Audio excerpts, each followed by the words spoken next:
Hello, I'm Ed Habershaw, and I'm with Salve Regina University baseball coach Eric Cirella. Welcome, Coach. Glad to be here, Ed. You inherited your program from your dad, Steve Cirella, and he coached the program for 14 years. In what ways are you similar to your dad, and how are you different?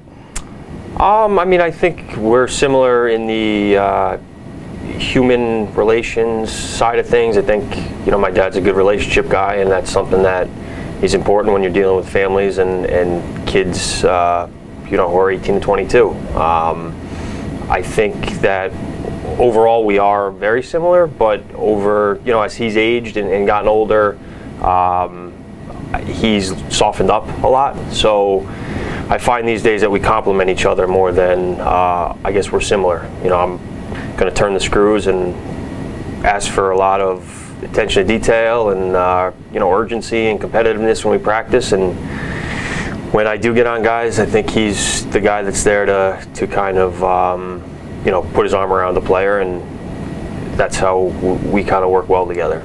Good cop, bad cop? Yeah, exactly. I'm usually bad cop. He's usually good cop.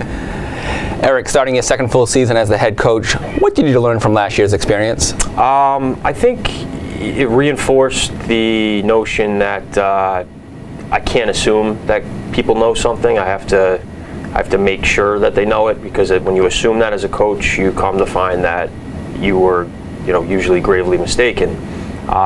Another thing I think that was a big change for me this year is focusing more on the process and having the players focus more on the process and not so much the result, because if the thinking is right, then we're going to be successful more times than not.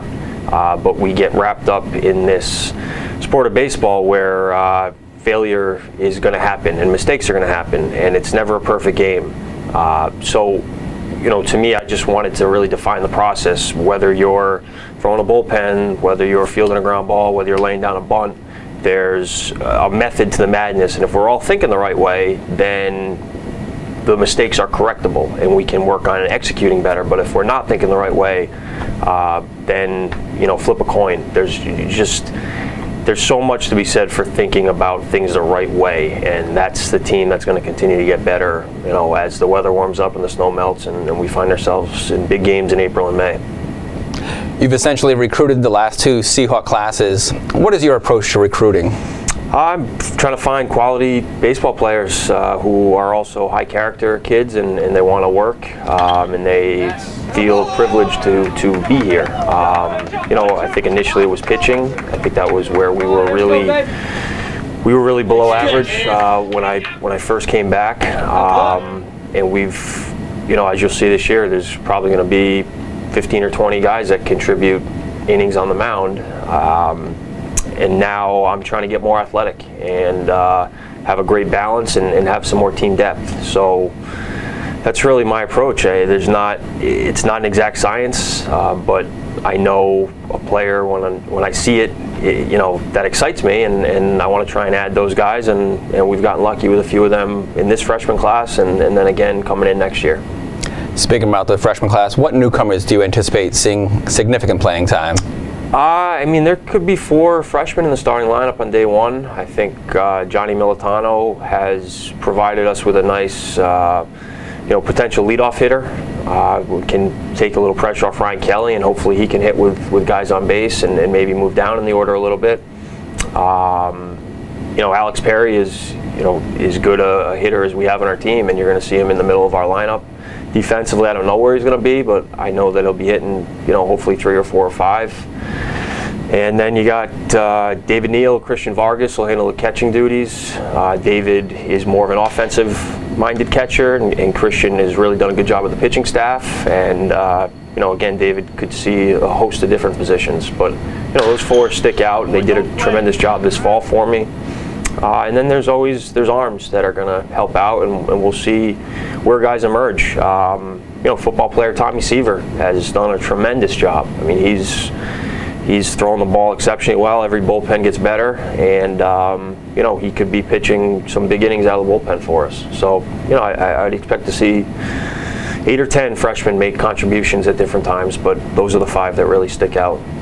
And with a name like Tommy Seaver, we'll see if the Hall of Fame awaits. Eric, you're returning some veterans in the outfield, the infield, and in your pitching core. How has this group welcomed the youngsters? I mean, these guys are tremendous. They make recruiting easy. The guys that I bring on campus, you know, at the end of the day, they're baseball players and they want to be around better baseball players. So if I tell them that this kid's good, then they're going to receive him with open arms. And I think that the team is very close. I don't think that's ever been an issue.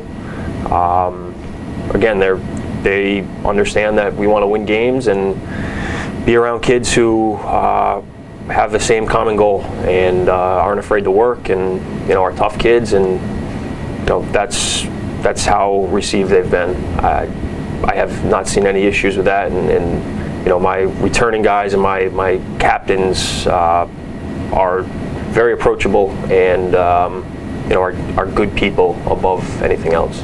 Who are your captains for the 2015 season? 4 seniors and a junior. So Joe Haley, Sean Becker, Dan Donahue, this is his 3rd time, Kyle Phelan, as well as Ryan Kelly, who's a junior captain for us. Coach, you're experimenting with a relatively new concept in regards to managing a pitching staff. Talk a little bit about that and how it's got you excited for the biggest part of your roster. Yeah, you know, I know nothing is necessarily set in stone yet, but we've talked to the coaching staff about shortening up in the first end of the week, our first 5 games before our off day, and keeping our starters on a low pitch count, you know, maybe 50 or 60, 3 innings, 4 innings if you're efficient. That way that we can have 4 guys start 8 games during the week, and kind of use the other 2 games as staff days where, you know, guys who haven't got work can get out there and really toe the rubber and you know, compete. But I think this way we get to see a lot of guys get out there and give it all for a short amount of time, and then we can make adjustments towards the second half of the week. I just don't think you're going to see anyone throw you know, 6, 7, 8 innings because A, they're not ready to, and B, I want them stronger in April and May. You know, these games obviously we want to win, but it's not going to dictate how the rest of our season goes. And it's truly a pitching staff when you have that approach to it. Everybody contributes. Right. We have you know starters and long guys who can come in the first or second inning if a starter stubs their toe. Situational bullpen guys, lefties, righties, coming out of the pen maybe for a batter, maybe for an inning. You know, and some guys who can start, who you're also going to see out of the bullpen doing longs. You might see someone in the first half of the week come in after a starter and throw an inning or 2, but then start a game in the second half of the week because that's kind of how we're lining it up. But we want to see what guys can do in different situations, and you know, then we're going to make an educated decision going forward on the season. But it's just hard to tell in the gym, you know, when you're on a fake felt mound and you know, you're facing teammates of yours. You know, I want to see these guys do it on a real baseball diamond, on a real mound, and against kids they don't know anything about. Lastly, what are your expectations for Florida? You know, we should expect to go and win every game. Yeah, not that that's ever going to happen, but I think that's where we are as a program, where we step on the field, and whether it's you know, Eastern Nazarene or Southern Maine, you know, we expect to win the baseball game. Our goal, simpler, is probably just to play good baseball. You know, if we play a good baseball game, we're going to be in it, and anything can happen. So I just want these guys to learn a little bit about what I expect from them day in and day out, how to prepare for games, how to make adjustments during the games, and you know, again, it's just exciting to get out of the gym and go play some real baseball. Thank you, Coach.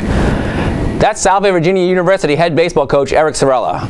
Thank you for watching, and follow the Seahawks on salveathletics.com and also on Instagram, Facebook, and Twitter with the handle Salve Athletics.